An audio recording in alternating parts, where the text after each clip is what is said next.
Cette vidéo est une lecture du livre Jésus-Christ, le roi que j'adore du défunt frère Alain Moloto, dans le but de rendre plus accessible à cette génération basée sur les réseaux sociaux une œuvre aussi sublime et aussi parfaite, afin que tout le cœur de tous les rachetés puisse adorer et contempler la véritable manifester, la véritable grandeur du nom Jésus-Christ, le seul maître qu'on aime et qu'on adore.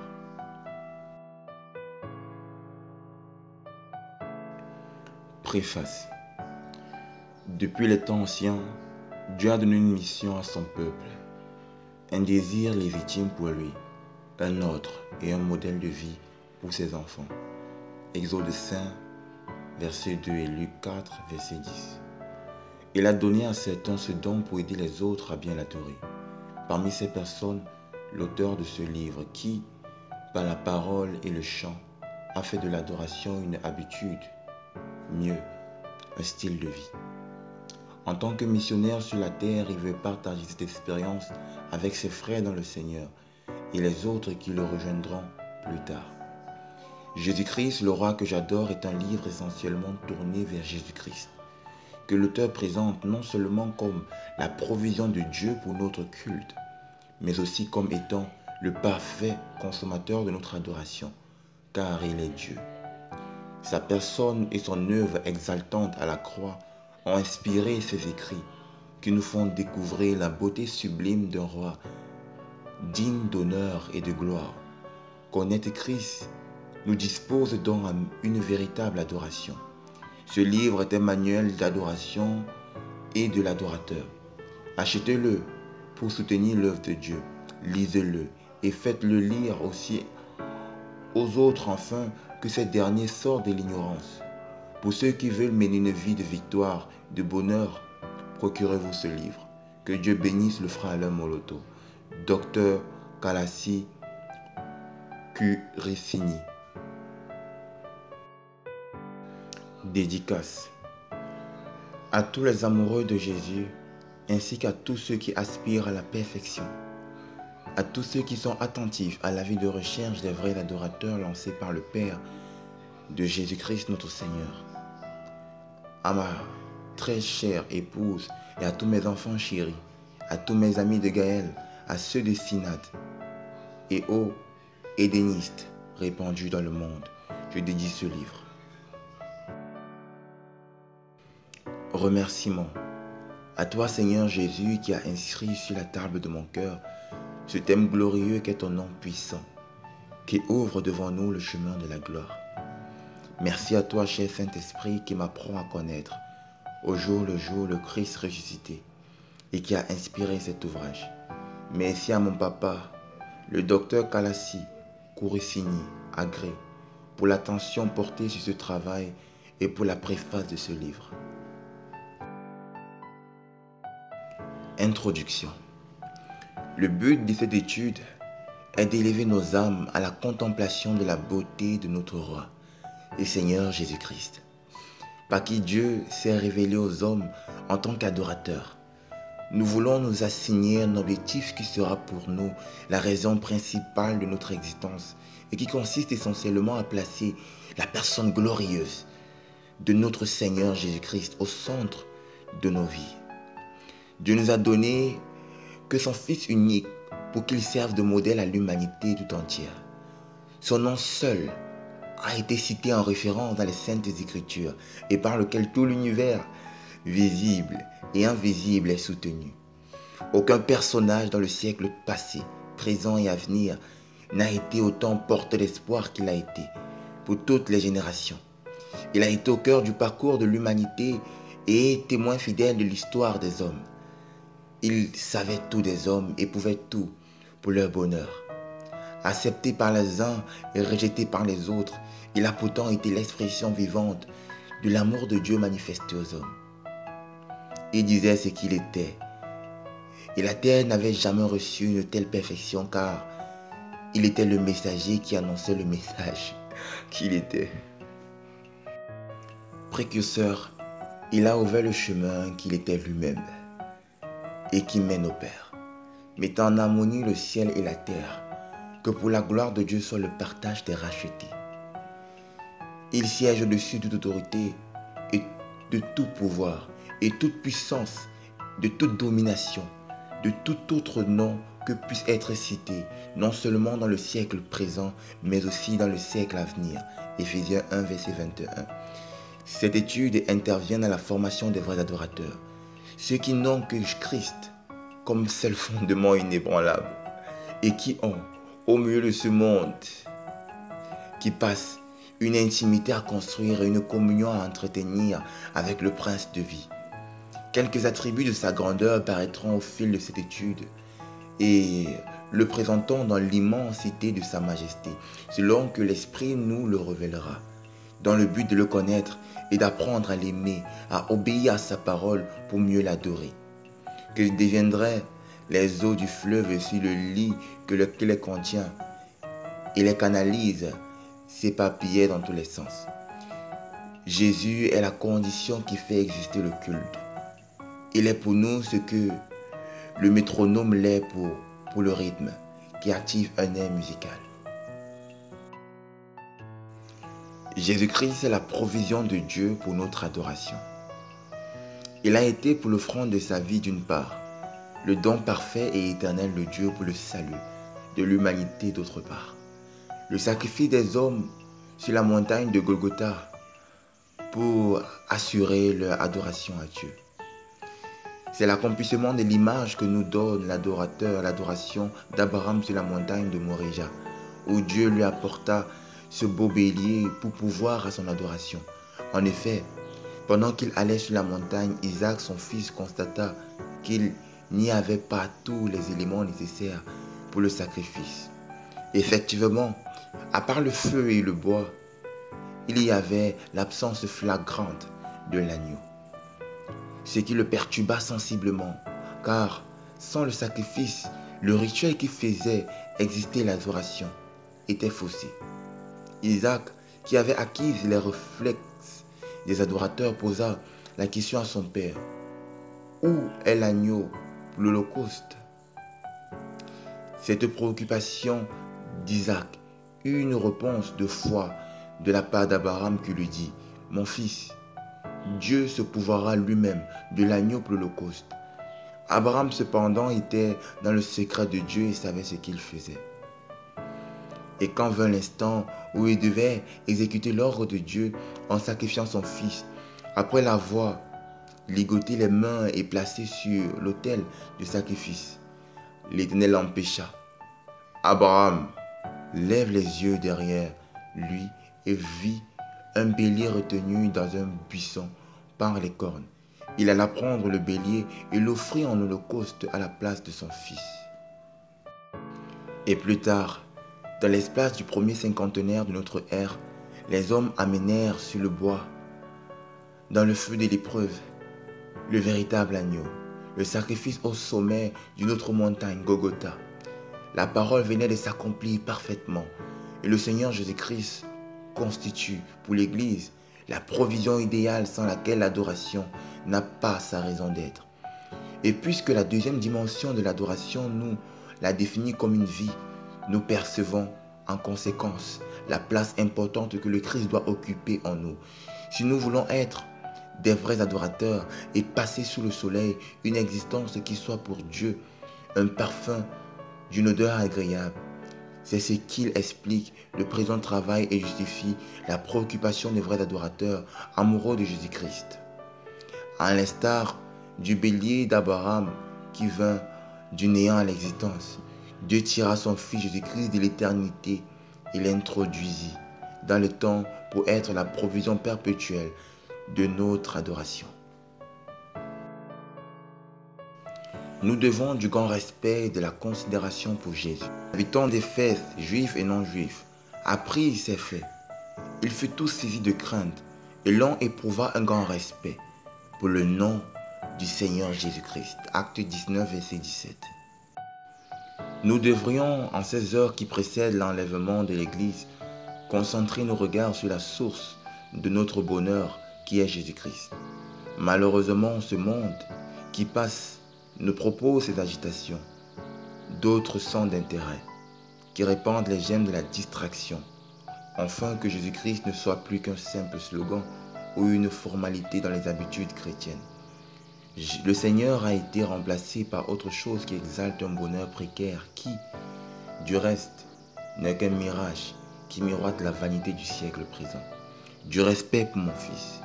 Un homme planta une vigne, l'entoura d'une haie, creusa un pressoir et construisit une tour pour la surveiller. Après cela, il alloua des vignerons. Il partit en voyage. Au moment du vendage, il envoya un de ses serviteurs au vigneron pour recevoir la part du produit de la vigne qui la lui revenait. Mais ceux-ci se précipitèrent sur le serviteur, le rouaient de coups et renvoyèrent les mains vides. Alors le propriétaire leur envoya un deuxième serviteur. Celui-ci, ils le frappèrent à la tête et couvrirent d'insultes. Le maître les envoya un troisième serviteur. Celui-ci, ils le tuèrent. Puis beaucoup d'autres. Il les battit les unes et les tuait les autres. Et il ne lui restait plus désormais qu'une seule personne à envoyer, son fils bien-aimé. Il leur envoya en dernier et il se disait, pour mon fils, au moins ils auront du respect. Marc 12, versets 1 à 6. Mais ce que tu aimes trouver dans le cœur humain, c'est le respect de la vérité, au plus profond de ma conscience. Fais-moi connaître la sagesse. Psaume 51, verset 8. Ce passage très expressif illustre la pensée du Père en rapport avec son Fils bien-aimé pour qu'il exige aux hommes du respect. Respecter le Fils de Dieu revêt un sentiment profond de considération avec de grands regards, de grands égards et sans lui porter atteinte sous quelque forme que ce soit. Respecter le Fils se traduit par des hommages que nous devons lui rendre, assortis d'une crainte révérentielle, car le Fils de Dieu est Dieu. Du respect pour le Fils, par une qualité de vie qui démontre une soumission et notre disposition à lui obéir sans condition, nous inclinant humblement devant sa majesté. Si tu connaissais le don de Dieu, la femme samaritaine qui rencontra Jésus au puits de Jacob lui répondit sans respect, le considérant comme un juif quelconque, car Juifs et Samarie vivaient dans un conflit permanent. Elle lui parla sans aucune considération, ignorant avec flagrance qu'elle est en face du don parfait de Dieu qui apporte aux hommes l'eau de vie. Une merveille jusqu'à là inconnue des hommes dans toutes les générations passées et dispensatrice d'une vie qui transforme complètement tout être et qui produit dans les cœurs une source qui jaillit jusqu'à l'éternité. Cependant, au fil du contact avec le Seigneur, cette femme changea progressivement d'attitude devant la gloire révélée. Et même sa façon de le nommer prit une allure beaucoup plus exaltante. En effet, de juif, elle l'appela ensuite Seigneur, puis prophète. Elle finit par découvrir qu'elle s'était confrontée au Messie, que tous attendaient depuis des siècles. Et quand elle rentra au village, après avoir abandonné sa cruche, elle annonçait avec émotion et respect le Christ. Le rapport qu'elle fit à tout le village sur Jésus les disposa à adopter une attitude adéquate.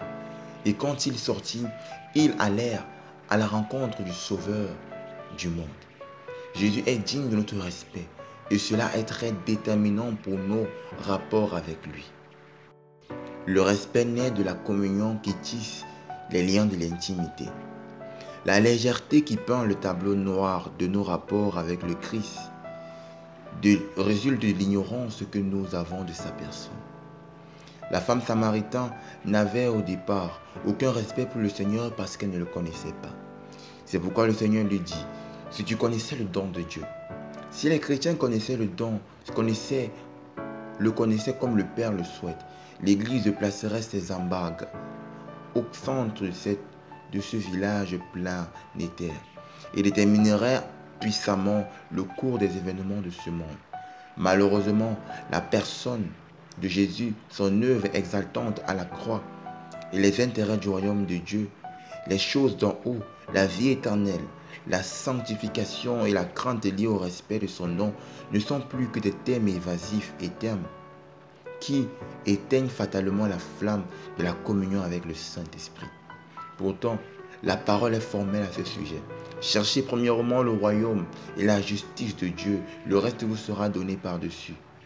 L'Église a hypothéqué sa puissance et les chrétiens leur pouvoir d'enfants de Dieu, annulant par ce fait toutes les influences de ce monde qui semblent dicter ses lois et imposer son système.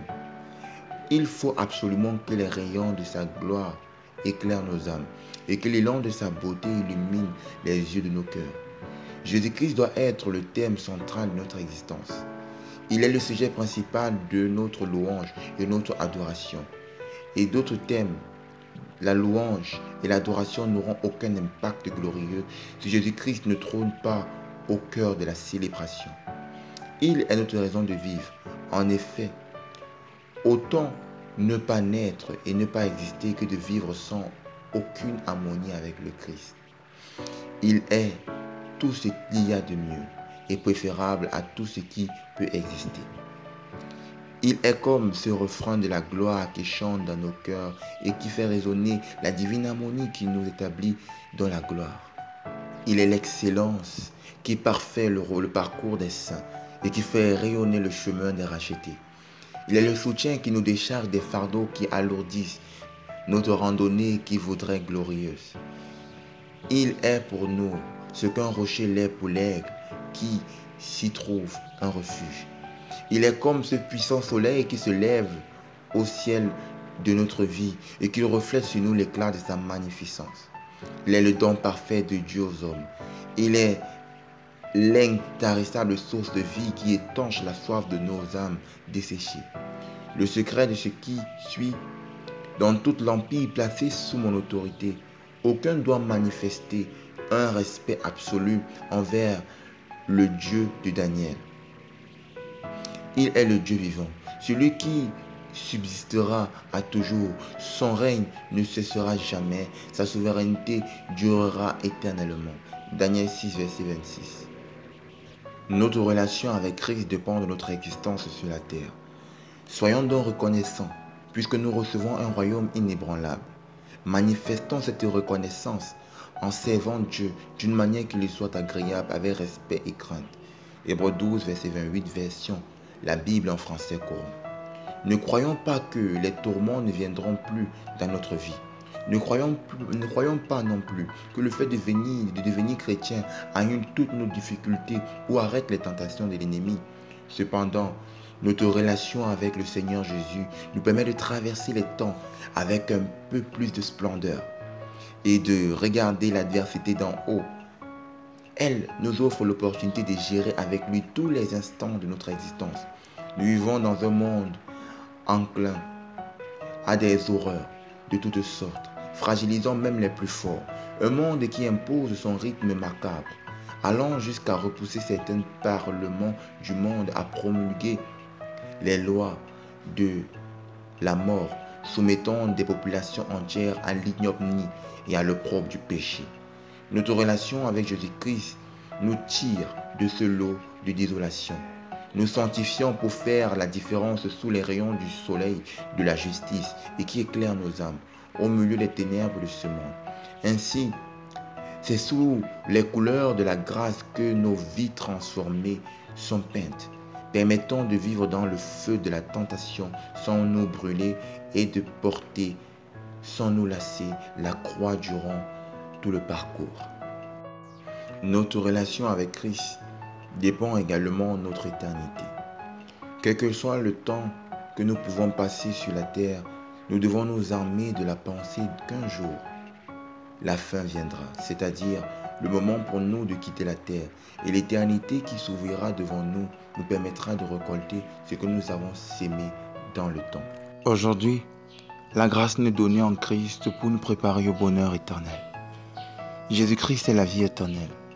Dans sa prière de Jean 17 à notre faveur, il a spécialement mentionné le but pour lequel il a visité la terre. Père, l'heure est venue, glorifie ton Fils, afin que ton Fils te te glorifie, selon que tu as donné le pouvoir sur toute chair, afin qu'il accorde la vie éternelle à tous ceux qui lui a donné. Or, la vie éternelle, c'est qu'ils te connaissent, toi le seul vrai Dieu, et celui que tu as envoyé, Jésus-Christ. Jean 17, versets 1 à 3. Le Seigneur Jésus-Christ doit régner en nous, siégeant souverainement sur le trône de nos vies, condition principale d'accès à son royaume éternel. Dieu ne négocie pas ce préalable. Il laisse aux hommes la disposition d'obéir au Fils, de l'aimer et de l'adorer, pour préparer avec bonheur leur éternité. Les hommes devraient faire monter du fond de leur cœur des convictions sur des options fondamentales qui déterminent des jours à venir sans nombre. C'est sur la terre que le ciel se prépare et c'est dans le temps que nous mangeons notre éternité. Une très belle vie se préparait en définitive comme un piège tendu. Si elle n'implique pas une bonne vie, qui, elle, est fonction de notre intimité avec Christ. C'est pourquoi le Seigneur a dit qu'il est plus facile au chameau de passer par le trou d'une aiguille qu'à un riche d'entrer dans le royaume de Dieu. Luc 18, verset 25. Dieu a tout investi en Jésus-Christ. Il est le don parfait de Dieu pour notre bonheur éternel. Jésus-Christ est le seul nom qui nous a été donné dans le ciel et sur la terre et sous la terre. Chacun des hommes appartient à un peuple, à une tribu, à une nation.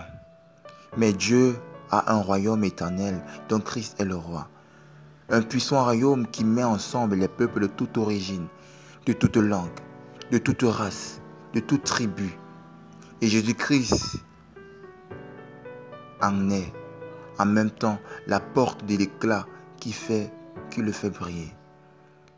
Ne pas communier véritablement avec lui est un drame pour des jours sans fin. Il est le chemin par excellence, c'est-à-dire le passage obligatoire. Nous avons tous une destination finale, l'éternité. Nous devrions nous engager de toute notre force, avec tous les moyens surnaturels dont nous disposons de la part de Dieu, pour accéder à la gloire à venir. Or, c'est par Jésus que l'Éternel, Dieu, a planifié pour nous les merveilles de l'éternité. Nous ne devons pas nous passer de lui sans dégâts et sans heurts. Nous devrions mettre à profit tous les instants que la grâce nous accorde encore sous le soleil pour écrire une histoire heureuse avec le Maître de tous les esprits des hommes.